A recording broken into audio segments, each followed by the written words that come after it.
নমস্কাৰ সকলোকে স্বাগতম জনাইছোঁ অন্য এটি নতুন ভিডিঅ'লৈ আশা কৰোঁ আপোনালোক সকলো ভালে আছে আমিও ভালে আছোঁ আৰু আজিও ভিডিঅ'টো বনাইছোঁ আপোনালোকৰ এটা প্ৰশ্নৰ উত্তৰ দিম বুলিয়ে আৰু যেতিয়াৰ পৰা ভিডিঅ' বনাইছোঁ সঁচাকৈ বহুত বেছি ভাল লাগিছে আপোনালোকৰ লগত এনেকৈ জড়িত হ'বলৈ পাই পিনি আপোনালোকেও বহুত বেছি মৰম দিছে মোৰ ভিডিঅ'বিলাকত বহুত ভাল লাগিছে তাক লৈ আপোনালোকক বহুত বেছি ধন্যবাদ আৰু যোৱাটো ভিডিঅ' দিছিলোঁ মই ৰাজস্থান খাটু শ্যাম বাবা দৰ্শন কৰিমগৈ বুলি আৰু লগতে সালেশ্বৰ বাবা মন্দিৰলৈ যাম সময় হ'লে মানে আমি বৃন্দাবন যাম বুলি যদি সকলো ফালৰ পৰা মিলে তেতিয়া আমি তাৰ পৰা বৃন্দাবন গুচি যাম কিন্তু ইয়াৰ পৰা এতিয়া ভাবি আছোঁ মানে যাবলৈ হৈছে আমি খাটু শ্যাম বাবা মন্দিৰ আৰু সালেশ্বৰ বাবা মন্দিৰ যিমান মানে ৰাজস্থানত যিমান কেইভাগ মন্দিৰ আছে প্ৰত্যেকভাগ মন্দিৰে দৰ্শন কৰিম আৰু তাক লৈ আপোনালোকৰ হৈও তাত সেৱা আগবঢ়াই আহিম সকলোৰে ভালৰ কাৰণে যিহেতু আপোনালোক এতিয়া মোৰ একেবাৰে পৰিয়াল হৈ পৰিছে আৰু এতিয়া যেতিয়াৰ পৰা ভিডিঅ' দিছোঁ আপোনালোক মোৰ লগত সঁচাকৈ বহুত বেছি ভালদৰে জড়িত হৈ গ'ল আৰু এটা পৰিয়াল নিচিনা হৈ গৈছে আৰু মোক ফোনত হওক মেছেজত হওক আপোনালোকে এনেকৈ কিছুমান প্ৰশ্ন সোধে তাৰ প্ৰশ্ন উত্তৰবিলাকতো মই আপোনালোকক দিয়ে আহিছোঁ আৰু মই ভবাই নাছিলোঁ যে বজৰংবলী বাবাৰ ওপৰত মই এনেকৈ ভিডিঅ' বনাই যাবলৈ পাম বুলি মানে চালিচাখনৰ বিষয়ে হনুমান চালিচাখনৰ বিষয়ে আৰু যিহেতু পঢ়িছোঁ যেতিয়া মই পঢ়িছোঁ যেতিয়া মোৰ লগতে আৰু দুজনীও অকণমান জানক বুলিয়ে মই ভিডিঅ' বনাই কৰি গৈ আছোঁ নহ'লে মই প্ৰথম যেতিয়া মই সংকল্প লৈছিলোঁ মই সংকল্প লোৱা ভিডিঅ'হে দিছিলোঁ তাৰপিছত আৰু ভিডিঅ' দিয়া নাছিলোঁ যেতিয়া আপোনালোকেও মোৰ পৰা আৰু দুই এটা জানিব বিচাৰিলে তেতিয়াৰ পৰা মই আকৌ ভিডিঅ' দিবলৈ আৰম্ভ কৰিলোঁ আৰু আজিও এটা তেনেকৈ আপোনালোকৰ এটা একদম জৰুৰী প্ৰশ্ন ময়ো সেইটো হয় ভাবিলোঁ বহুত বেছি মানে দৰকাৰী প্ৰায় মোক সুধিয়ে থাকে আৰু মোৰ লগত প্ৰায় জড়িত হৈয়ে আছে বহুত কেইগৰাকী ছোৱালী হওক বা মহিলা হওক আৰু লগতে দাদা ভাইটি সকলো মোৰ লগত তেনেকৈ জড়িত হৈ আছে আৰু ময়ো তেখেতলোকক কিছুমান মেছেজত হৈছিলে মেছেজতে কৈ দিওঁ আজিও হৈছে এটা এনেকুৱাই প্ৰশ্ন উত্তৰ আৰু এইটো হৈছে যে আমি মহিলাসকলে হনুমান চালিচাখন পঢ়িব নাপায় নেকি মহিলা বা ছোৱালী বুলি এইটো কাৰণে কৈছোঁ যিসকল বিবাহ নোহোৱাকৈ আছে সেইসকলকতো ছোৱালী বুলিয়ে ক'ব লাগিব আৰু মহিলা বিবাহিতসকলৰ কথা কৈছোঁ যে আমি পঢ়িব নাপায় নেকি হনুমান চালিচাখন মানে সেইটো এটা বহুত বেছি ভুল ধাৰণা সোমাই পৰিছে প্ৰায় সেইটোৱে শুনা যায় যে মহিলাই হনুমান চালিচাখন পঢ়িব নাপায় পঢ়িলে মানে হনুমান চালিচাখন পঢ়িলে মানে যিসকল বিবাহ নোহোৱাকৈ আছে পাছত বিবাহ নহ'ব বুলিও আহি পৰে আৰু লগতে সন্তান প্ৰাপ্তি নহ'ব বুলি মানে সেইটো বহুত বেছি এটা ডাঙৰ কথা বহুত বেছি মানে সেনেকুৱা এটা কথা প্ৰচাৰ হ'বই নালাগে আমি প্ৰায় হনুমান চালিচাখন সকলোকে পঢ়িবলৈহে ক'ব লাগে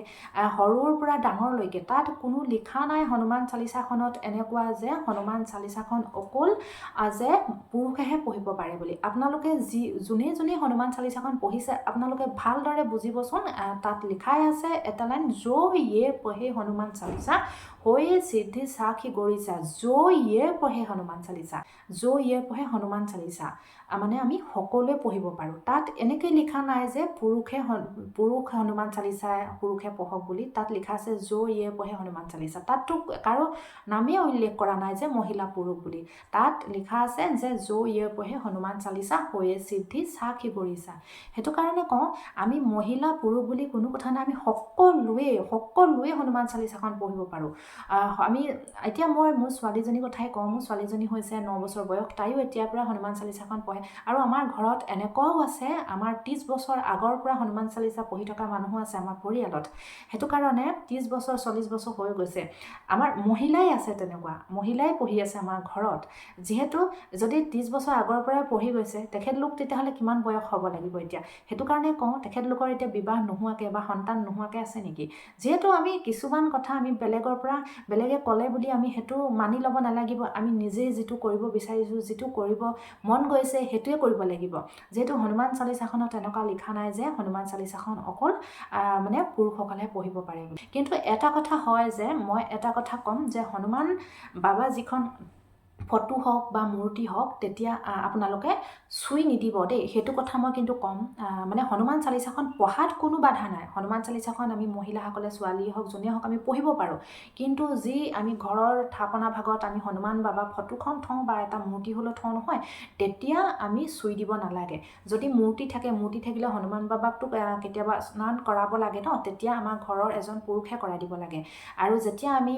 মানে তিলক কৰিলে মানে আমি ডাইৰেক্ট হনুমান বাবাক মানে স্পৰ্শ কৰি দিব নালাগে হা সেইটো কথা মনত ৰাখিব মুঠতে হনুমান বাবাক স্পৰ্শ কৰিব নালাগে আমি হনুমান চালিচাখন পঢ়াত কোনো বাধা নাই চালিচাখন আমি পঢ়িব পাৰোঁ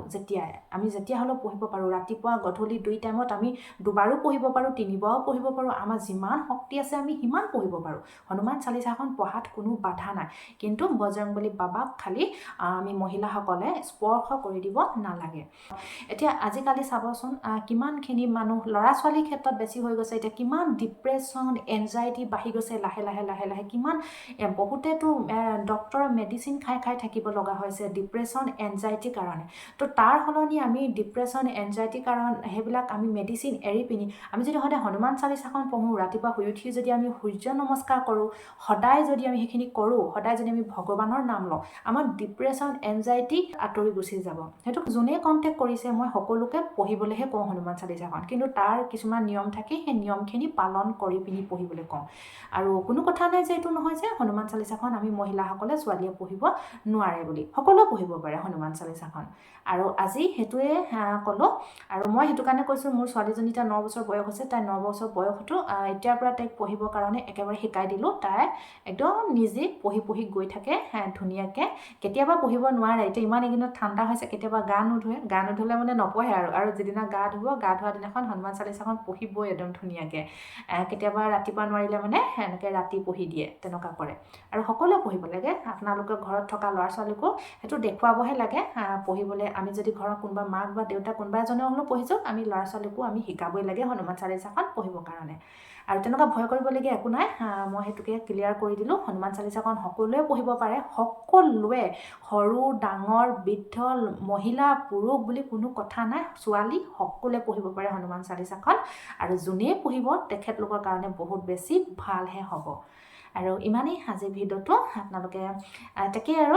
এইটো কথাকে জনালোঁ কোনো ভয় খাবলগীয়া একো কথাই নাই একো ভয় খাবলগীয়া কথা নাই আৰু ময়ো এগৰাকী মহিলা হৈ পিনি হনুমান চালিচাখন মই পঢ়িয়ে আহিছোঁ আৰু আমাৰ ঘৰতো মই ক'লোৱে